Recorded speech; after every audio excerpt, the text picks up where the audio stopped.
The sun had not yet set over the hills of Owerokokwa when a black Lexus SUV cruised slowly into the village, raising fine dust behind its tinted windows. Elder women in wrappers whispered and pointed at the driver, a man in a red cap and gold wristwatch who waved regally as though he was a king. This was Chief Uzochukwu Madu, also known as Igbo, the man whose name was feared more than respected. He was 65, but his skin glowed like that of a 40-year-old, and every December, he returned from his so-called vacations abroad, his pockets heavy with foreign money and his bodyguards wearing dark glasses. Many knew him, but few knew him truly. The villagers often joked that he bathed in pounds and dollars, but no one dared question how he came by his wealth. They only saw the aftermath. Young girls who once followed him around would return months later broken, sick, barren, or dead. But because he built schools and donated to the church, the people turned blind eyes. What they didn't know was that Chief Uzochukwu had long struck a deal with darkness, a powerful charm given to him by an ancient dibia in Neni. The charm required one thing, the destiny of young, pure girls. Each year, he was to renew his wealth by offering the soul of a girl before the new moon in December. Their glory would be transferred to him, and he would rise again. That night, as he sat in his mansion built in the heart of the village, sipping palm wine and watching the fireflies dance outside his balcony, his eyes settled on a photo of his children abroad. "They will never lack," he muttered, smiling, "so long as I do what is needed." But something in the air felt different this time, something he couldn't explain. He felt a chill, not from harm, but from something greater, like a silent watcher waiting for judgment. In a quiet corner of Umoji village, far from the wealth and noise of Chief Uzochukwu's compound, sat an old mud house with smoke rising gently from its thatched roof. Inside, an ancient woman sat cross-legged before a clay pot, murmuring into it while grinding bitter kola with her bare hands. Her name was Mama Moha, and she was feared just as much as she was respected. Some called her Agodi Nwani Nerumio, the woman who speaks to spirits. Others called her mad, but only fools ignored her warnings. That evening, while pounding herbs, she suddenly paused. Her milky eyes turned toward the doorway though no one had entered. Her granddaughter, Adogo, sat nearby, weaving her hair silently, unaware of what her grandmother saw. Then Mama Moha spoke, her voice distant and cold. "He has returned. The one who swallows destinies like fufu. The owl does not fly in the day unless something is wrong. The girl child must not walk into his shadow." Adogo looked up, startled. "Mama, who are you talking about?" The old woman didn't respond. Instead, she leaned closer to the fire and spat into the flames. They hissed violently as if reacting to an unseen enemy. Mama Mooha knew what was coming. Her dreams had been filled with the cries of dead maidens and the face of a man whose smile was soaked in blood. She had fought such darkness before, many years ago. She lost her sister to it. Now it was returning, in the form of a man dressed like royalty but carrying the spirit of an animal. She looked at Adogo, her only grandchild, the last female of their bloodline, and felt a strange tremble in her chest. The battle was coming, and the gods had already chosen sides. She would protect the girl even if it meant using the last of her powers. But the enemy was clever, and this time, he had returned with deeper hunger. The village square was alive with music that night. Drummers beat the ojin and udu, dancers swirled in colorful wrappers, and palm wine flowed freely at the annual Ofola festival. It was the perfect cover for Chief Uzochukwu's next hunt. His arrival at the festival was like that of a governor, his agbode flowing behind him, his gold-tipped cane tapping the ground in rhythm with his steps. He greeted the elders with two hands and handed out bundles of naira notes like candy. Women laughed louder when he passed, girls battered their lashes, and boys pointed, whispering, "That's the man that lives in London." But behind the smiles was a monster with a mission. He was searching for a girl whose star shone brightly but had not yet been used. Then he saw her. Adogo stood near the edge of the gathering, holding a calabash of palm wine for her grandmother. She was not like the others. Her beauty was quiet, her eyes deep like a river that had seen many storms. She wore no makeup, no jewelry, yet she glowed like the moon on water. Chief Uzachukwu froze. For a moment, he couldn't breathe. His charm reacted violently under his skin. This was the one. The gods inside him stirred with greed. They wanted her. The transfer of destiny required purity, untouched spirit, and this girl had it in full. But as he stepped forward, a strange force pushed him back. His hand trembled. His charm blinked red in his ring. He quickly hid it in his pocket and forced a smile. "Nwa Oma," he said softly, approaching her, "you are like a flower in the desert. What is your name?" Adogo looked at him curiously but said nothing. Then, her grandmother appeared behind her like a shadow from the forest. "She is not for sale," Mama Moha said with a firm voice, her old eyes staring deep into his soul. Uzachukwu chuckled nervously. "I was just greeting her, Mama. No harm in that." But as he turned away, something cold wrapped around his heart. He knew that old woman. She was the last daughter of the NRI priesthood. His charm had warned him about her bloodline. And now, she stood between him and the prize he needed most. For the first time in years, fear crawled down his spine. That same night, Chief Uzachukwu couldn't sleep. His body was hot, but the room was cold. He tossed on his large foreign bed, his silk bedsheets soaked in sweat. At 3 a.m., he stood up and walked to the wooden chest at the foot of his bed.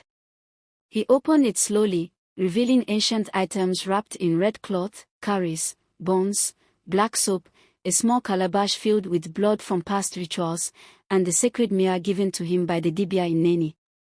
He lit a black candle and placed the mirror on the floor. Sitting cross-legged, he rubbed white chalk across his forehead and chanted an incantation he hadn't said in months.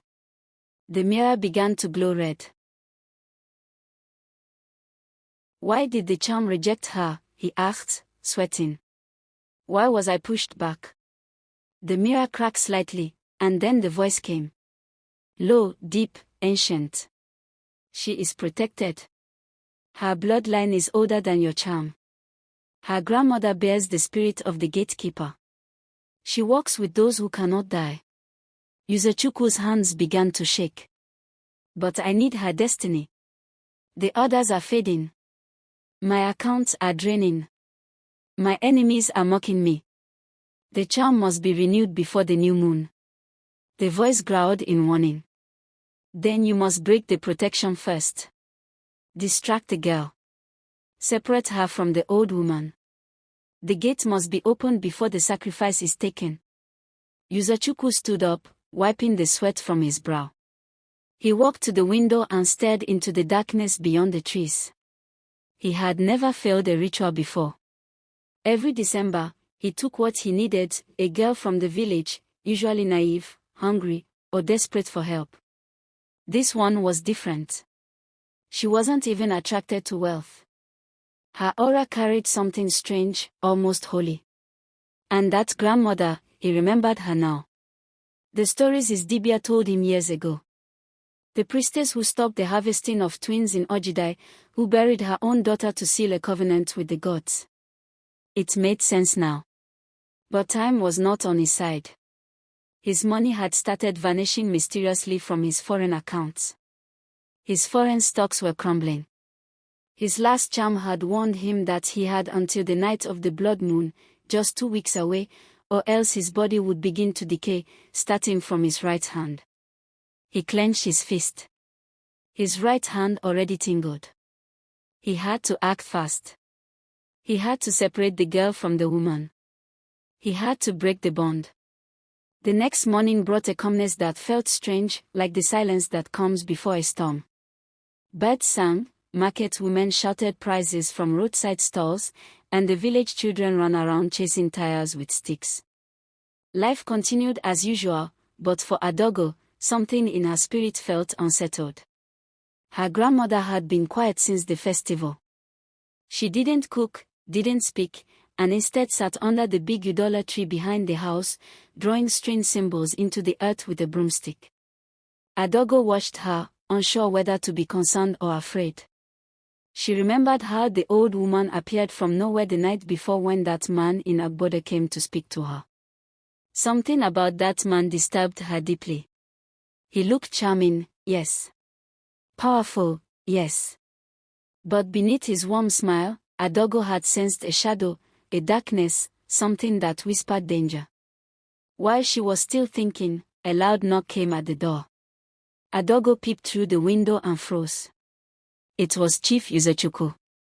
He wasn't alone. He had come with two women dressed in expensive lace and gold earrings. He called them his wives, though the whole village knew he lived alone. Behind them stood a man in suit and sunglasses. Uzechukwu wore a white senator suit with red beads around his neck and held a gift bag. "I have come in peace," he said loudly, so the neighbors could hear. "I brought something small for Mama and the girl." Adogo didn't open the door. She turned to call her grandmother, but before she could speak, Mama Muoha was already standing behind her like a shadow. The old woman pushed the door open and stepped outside. "You brought your poison to my compound," she said in a flat voice. "Return it." Chief Uzechukwu laughed nervously, pretending not to be shaken. "Mama, why do you hate progress?" "I just came to help. I heard your granddaughter is very intelligent. I want to sponsor her education, send her to the university, maybe even abroad. You know I have people in high places." "You are a man of low places pretending to be high," Mama Muoha responded. "Your gold is bought with tears, and your perfume cannot cover your rot." The entire compound fell silent. Even the birds stopped singing. One of his women stepped forward, trying to calm the tension. "Mama, please, we are only showing love." "Silence." Mama Muoha snapped, pointing her crooked finger. "You dance in the dark and drink from poison wells. When the spirits come to collect, no makeup will save your face."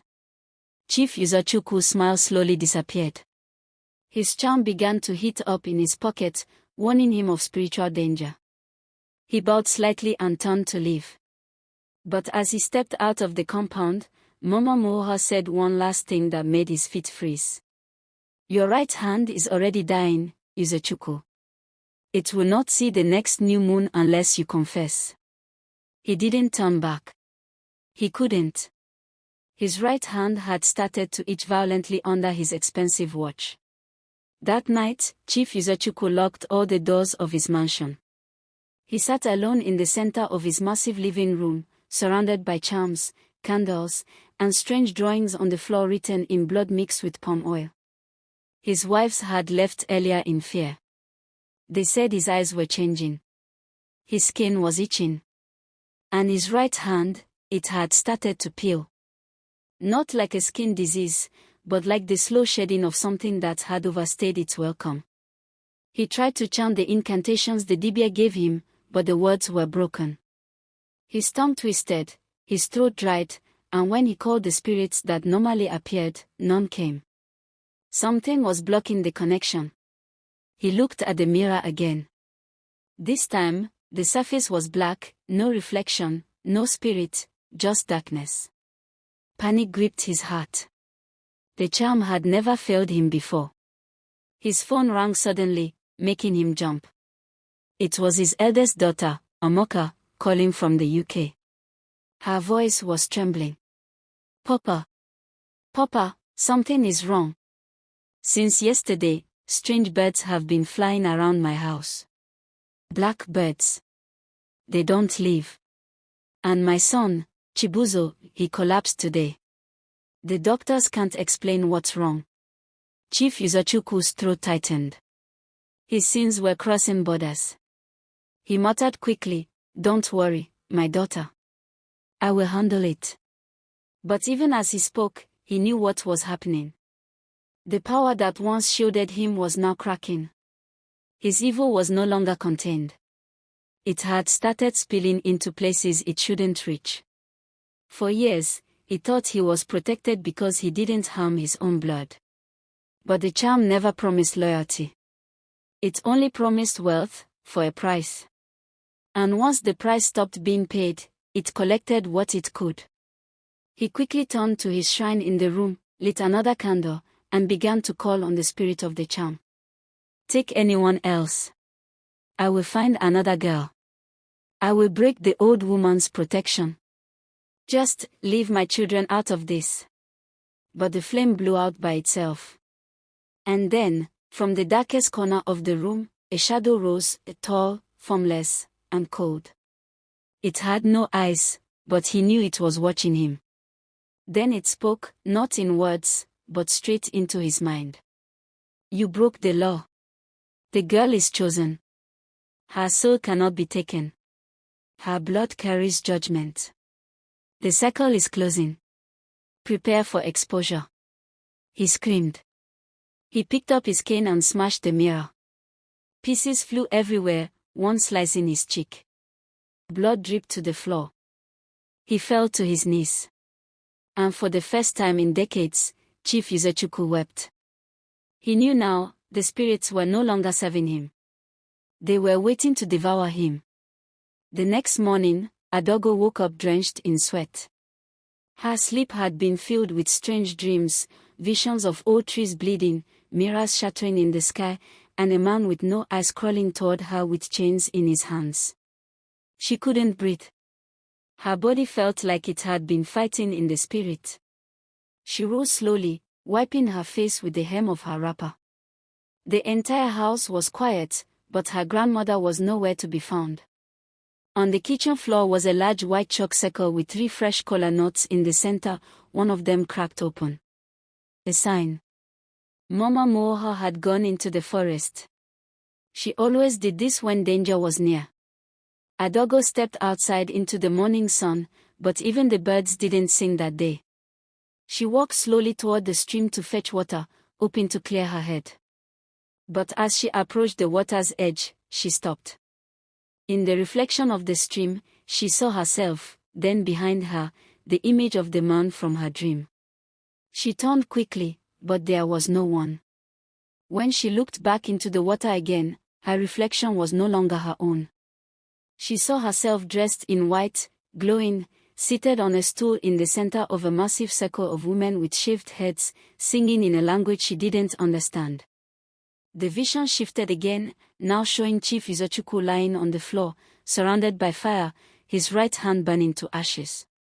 Adogo stumbled back, terrified. She dropped her calabash and ran back toward the house.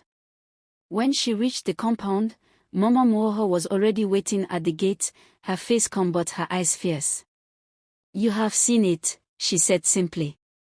Adogo nodded, tears forming in her eyes. Mama, what is happening to me? What did I see in the water? Why me? Mama Moho sighed deeply and took her hand. Because your time has come, NWAM. The spirits have chosen to reveal what you carry. You are not just my granddaughter. You are the reincarnation of Adeabi the seer, the last daughter of the sacred hill. You were born with sight. The kind that reveals what is hidden, the kind that breaks chains, the kind that calls judgment. Adogo blinked in confusion. But I'm just an ordinary girl. No, Mama interrupted. You are the one who will end the curse that has taken so many lives. And now, the man who eats destinies has touched your shadow. He has invited his own end. The air around them shifted. Wind blew, though the trees didn't move. The ancestors were listening. Mama Mooho looked to the sky. He has dug his pit. Soon, he will fall into it. Far across the hills of the village, beyond the banana plantations and through the sacred forest path, stood a tiny, forgotten shrine with moss-covered stones and rusted iron gongs. Many thought it was abandoned. Many believed its priest had died. But deep inside, in the hollow of an ancient tree, sat an old man with skin as dark as roasted yam and eyes whiter than the moon. His name was Enz Okafor, the last surviving priest of the order that once protected the destinies of maidens from dark men like Chief Uzochukwu. For 40 years, he had lived in hiding, exiled by corrupt chiefs who feared the truth he carried. But today, the air had changed. The winds told him that the curse of the devourer was near its end. He had seen the signs in his dreams, the eagle crying blood, the palm tree bending at midnight, and the girl with eyes like storm. She had awakened. He rose from the floor slowly, his joints stiff, his bones tired, but his spirit alert. He took out a wrapped bundle of goat skin from a clay pot, opened it, and revealed a carved wooden tablet. On the tablet was the prophecy written in CBD. When the eater touches the chosen, his chain will turn to fire.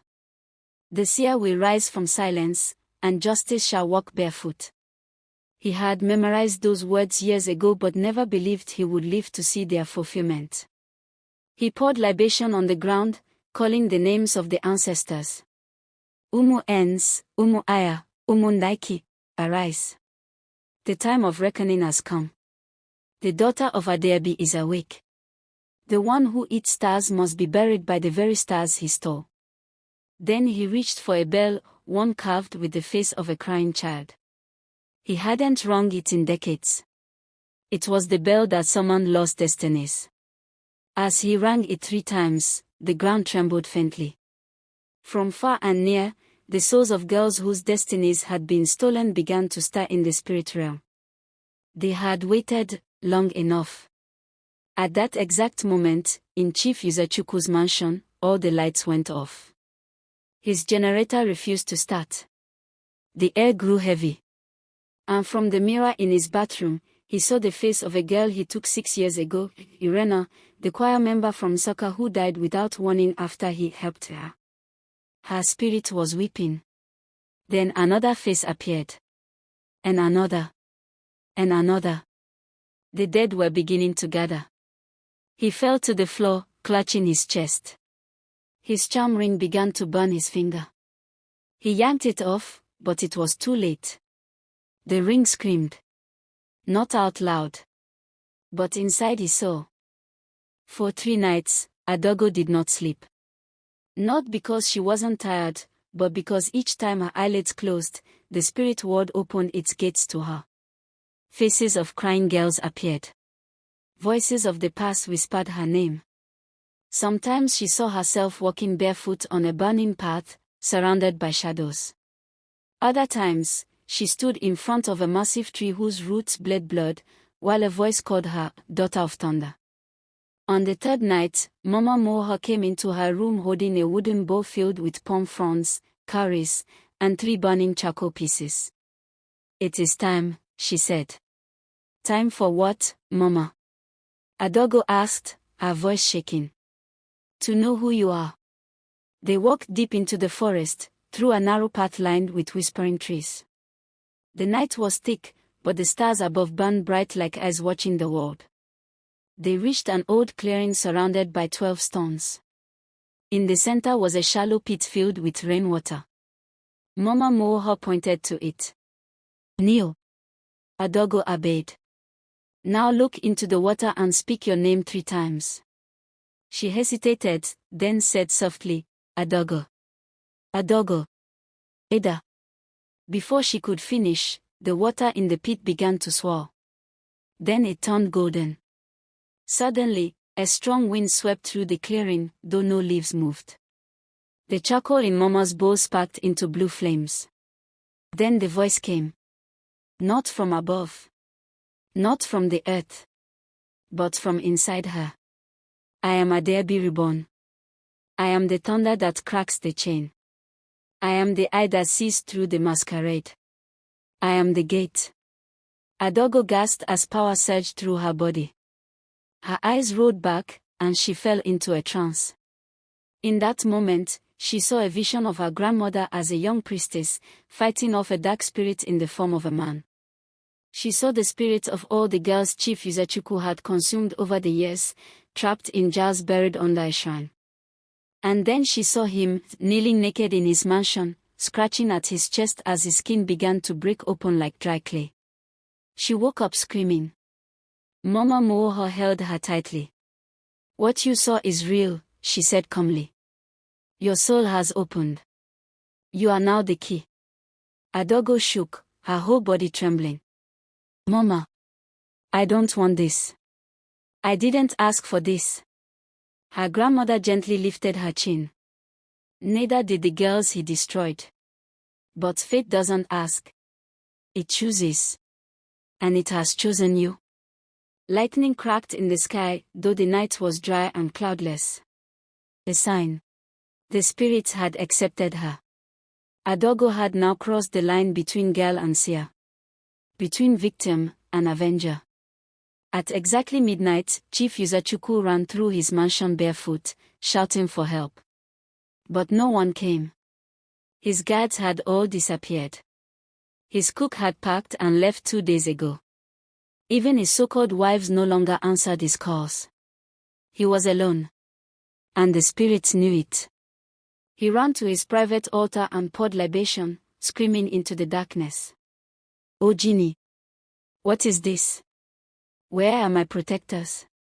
Where is the spirit of Onwudigu? Where is my power?" But the only answer he got was laughter. Not human. Not loud. Just the soft echo of mockery, coming from the walls. He turned sharply and saw the cracks. Small at first. Then spreading. All around him, the walls of his house, his mansion of pride, were beginning to crack. Thin white lines crawled like veins through the marble tiles, the walls, and even the ceilings. He touched one and pulled back quickly. It was warm. He ran to his car, trying to escape the house. But the car wouldn't start.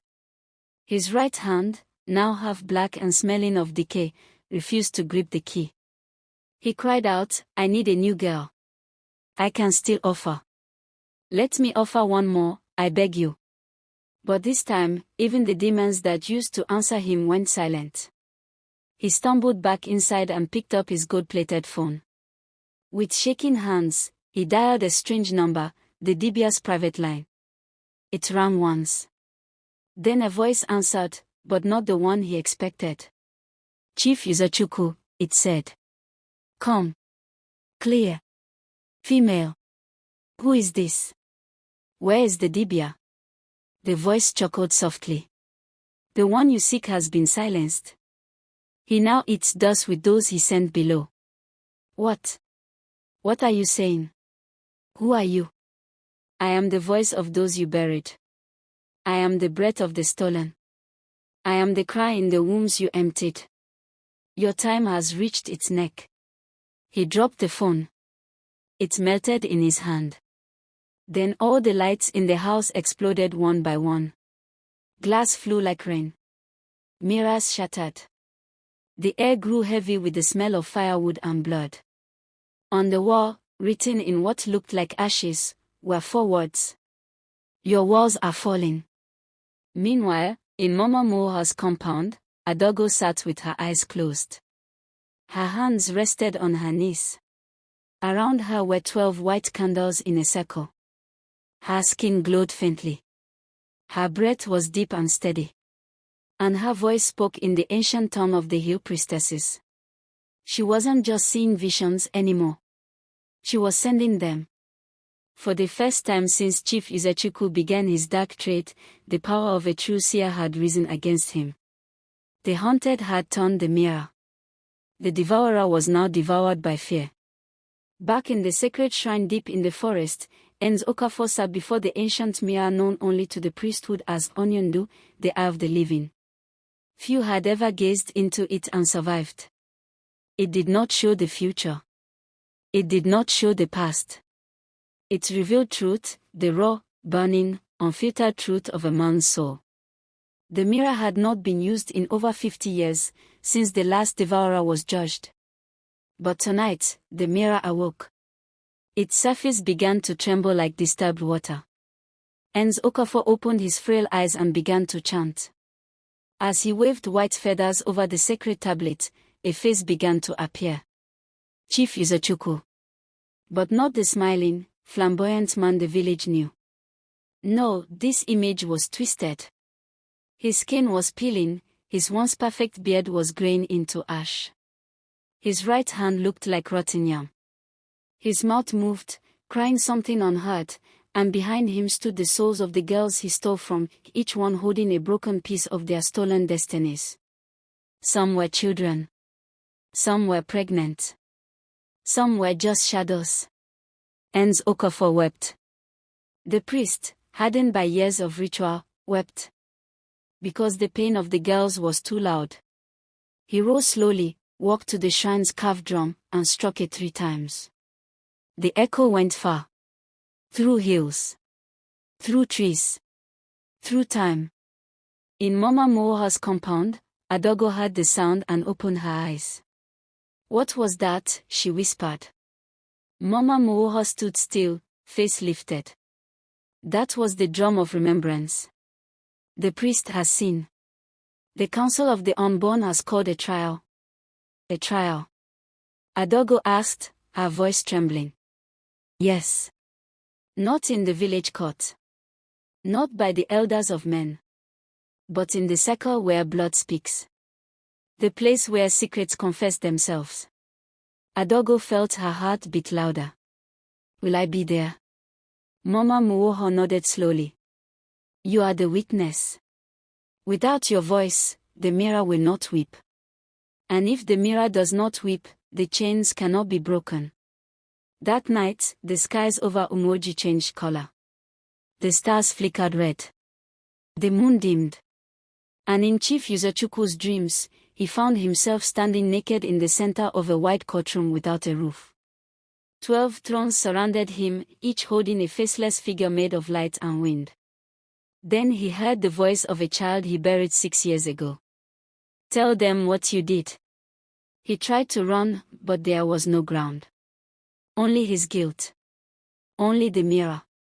And it was watching him. The forest was alive. Not with animals or insects, but with spirits. The air was thick, the trees bent low as if they were listening. Adogo walked barefoot beside her grandmother toward the circle of judgment, a hidden grove known only to the descendants of the seers. In her hands she held a small clay pot filled with water from the tears of widows, a symbol of innocence stolen. The trial was not for the living, it was for truth. At the center of the circle stood the mirror of tears, glowing like the moon, surrounded by 12 ancestral spirits clothed in light and wind. Chief Uzochukwu appeared, dragged by unseen hands, naked and afraid. He tried to speak, but his voice was bound. From the mirror, the spirits of the girls he had destroyed began to step forward. Urena, Chioma, Adis, Ifenanya, one by one, they stood. And when they spoke, the forest wept. The air itself cried out in pain. Adogo stepped forward, her voice steady. "I am the eye that sees. I call forth justice, not for revenge, but to heal what was broken." The sky thundered. Lightning cracked. And the mirror of tears wept. A beam of light shot into the sky. Chief Uzochukwu screamed as the spirits of the girls surrounded him, pulling his soul away piece by piece. His body crumbled into ashes, his right hand last to fall. 1 year later, Umoji was never the same. The shrine was restored. The elders, ashamed of their silence, honored Mama Mooha and Adogo. The school built by Chief Uzochukwu was renamed Adis Memorial School for Girls. Every year, the village held a remembrance ceremony, not for the chief, but for the girls who were taken too soon. Adogo, now a full seer, began a center for young girls, teaching them not only reading and writing, but how to listen to the spirit inside them.